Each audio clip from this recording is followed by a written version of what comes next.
வணக்கம். நான் உங்கள் அம்மா சமையல் மீனாட்சி. பாருங்கள், நம்ம நேற்று கடைக்கு போயிட்டு எல்லா செடியும் நம்ம வாங்கிட்டு வந்தோம். அதோட ரேட்டு எல்லாமே உங்களுக்கு அந்த வீடியோவில் நான் கொடுத்துருக்கேன்.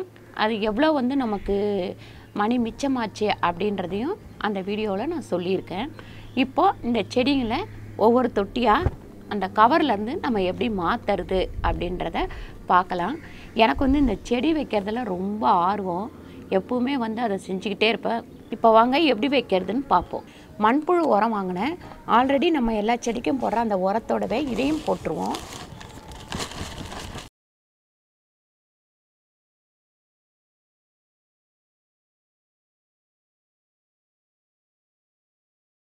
இப்போ பாருங்கள், இதில் மண் அதிகமாக இருக்குது. இதை கொஞ்சம் நம்ம எடுத்துருவோம்.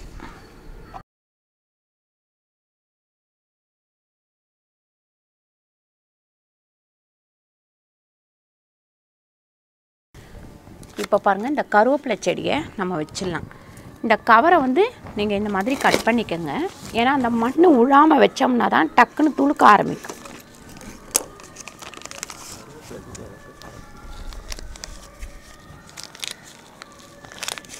ஏற்கனவே நான் கொஞ்சம் கருவேப்பிலை வச்சு நல்லா பெருசாக வளர்ந்துருந்தது. திடீர்னு பார்த்தீங்கன்னா பட்டு போயிடுச்சு. இப்போ அதனால் நான் கருவேப்பிலையும் வாங்கிட்டு வந்திருக்கேன். லைட்டாக இந்த மண்ணை உடச்சி விட்டுக்கோங்க. அப்போ தான் வேர் வெளியில் நல்லா வர ஆரம்பிக்கும். லைட்டாக அழுத்திக்கோங்க. இப்போ சுற்றி இதில் மண் போட்டுடலாம்.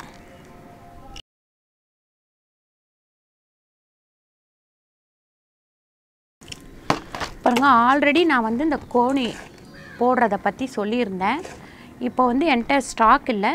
கடைக்கு போனோன்னா வாங்கிட்டு அதை சுற்றி மறுபடியும் கட் பண்ணி போட்டுருவேன். பாருங்கள், இந்த மண்புழு உரமும் இயற்கை உரமும் சேர்த்து நான் இதில் ஒரு கரண்டி போட்டேன். அடுத்து பார்த்திங்கன்னா, இது இந்த ரோஸ் செடிக்கு எல்லாத்துக்குமே போடுறது. கொஞ்சம் துளுக்கிறதுக்காக நம்ம இப்போ கொஞ்சமாக இதில் போடலாம். பாருங்கள், இந்த அளவு போட்டால் போதும். ஒரு அரை ஸ்பூன் அளவு இதில் போட்டுருவோம். அப்படியே தண்ணி ஊற்றிட வேண்டியது தான். இதில் பாருங்கள், இது நித்திய மல்லி 2 செடி வாங்கியிருக்கேன். 2த்தையுமே நம்ம ஒரே தொட்டியில் வச்சிடலாம். ஏன்னு பார்த்தீங்கன்னா, சில நேரம் இது வர்றது ரொம்ப கஷ்டம். அதனால் நான் 2 வாங்கிட்டு வந்தேன். ஏற்கனவே உங்களுக்கு ஜாதி மல்லி நான் வாங்கி தொட்டியில் வச்சுருக்கேன். எப்படி பூக்குது அப்படின்றத நான் காமிச்சிருக்கேன் ஆல்ரெடி.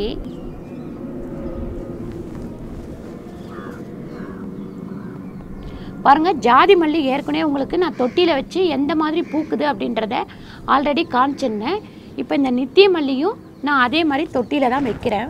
இந்த பக்கெட் கொஞ்சம் பெரிய பக்கெட்டாக இருந்ததுன்னா ஈஸியாக அதோட வேர் போகும். இது அதுக்கப்புறம் பூத்ததுக்கப்புறம் நான் உங்களுக்கு காட்டுறேன்.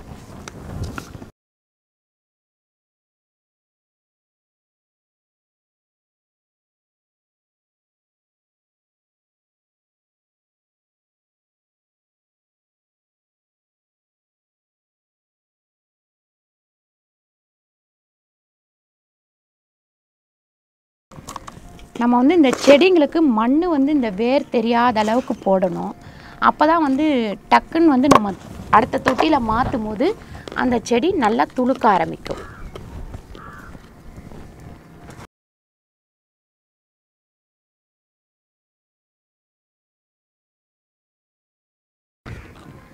பாருங்கள், இதில் ஒரு கொம்பு வச்சு இப்படி கட்டி விட்டுட்டோம் அப்படின்னா, இங்கே ஒரு கொம்பு ஊனி கயர் போட்டு கட்டிடலாம். இதை பாருங்கள், இந்த மாதிரி ஒரு கட்டை ஒன்று வாங்கிக்கோங்க. இப்படி நல்லா அழுத்திட்டு இதை நம்ம சேர்த்து கட்டிட்டோம் அப்படின்னா, இது வளர வளர இந்த கட்டையில் கொஞ்சம் ஏற்றி அதுக்கப்புறம் நம்ம எங்கே ஏற்றணுமோ அங்கே ஏற்றிக்கலாம்.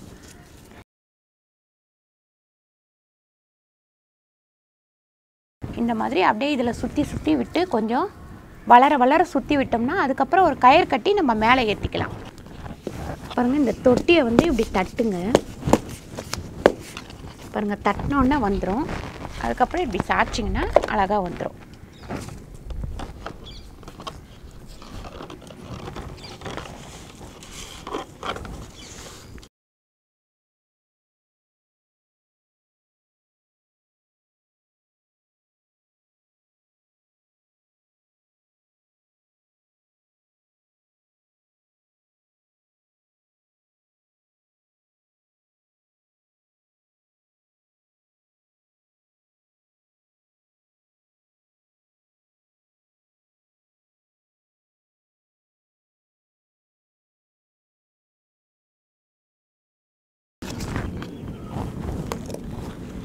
பாருங்கள் இந்த செடி இந்த ரோஸ் பார்த்திங்கன்னா எப்பவுமே நல்லா பூத்துக்கிட்டே இருக்கும். அது பாட்டுன்னு வருஷம் முழுவதும் பூத்துக்கிட்டே இருக்கும். இது வந்து நம்ம நார்மலாக பூக்கிற ரோஸ் இது.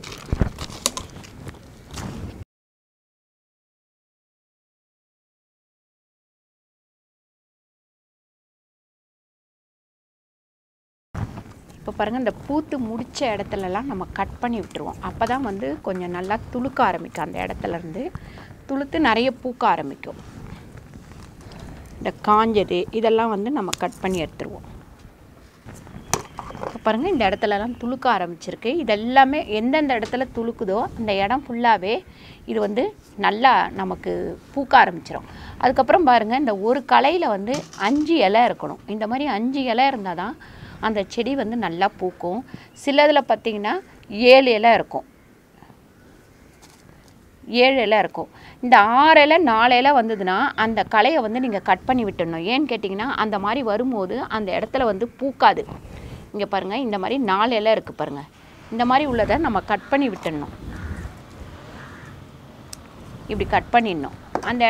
அந்த மாதிரி 4 இலை நிறைய வர ஆரம்பிச்சதுன்னா பூக்காது அந்த செடி. ரோஸ் எப்பவுமே அந்த மாதிரி தான் 5 இதழ் 7 இதழ் வரணும் அந்த இலை. அதுதான் நல்லா பூக்க ஆரம்பிக்கும். பாருங்கள் இப்போ எல்லா தொட்டிலையும் நான் எல்லா செடியும் வச்சுட்டேன் அழகாக. இப்போ எங்கெங்கே வைக்கணும்னு நான் அரேஞ்ச் பண்ணி வச்சிடுறேன். அடுத்து இது எல்லாமே நல்லா துளுத்ததுக்கப்புறம் ஒரு தடவை உங்களுக்கு காட்டுறேன். இந்த வீடியோ உங்களுக்கு பிடிச்சிருந்தா லைக் பண்ணுங்கள், ஷேர் பண்ணுங்கள், சப்ஸ்கிரைப் பண்ணுங்கள், ஃபேஸ்புக்கில் ஷேர் பண்ணுங்கள், மறக்காமல் கமெண்ட் பண்ணுங்கள். நன்றி, வணக்கம்.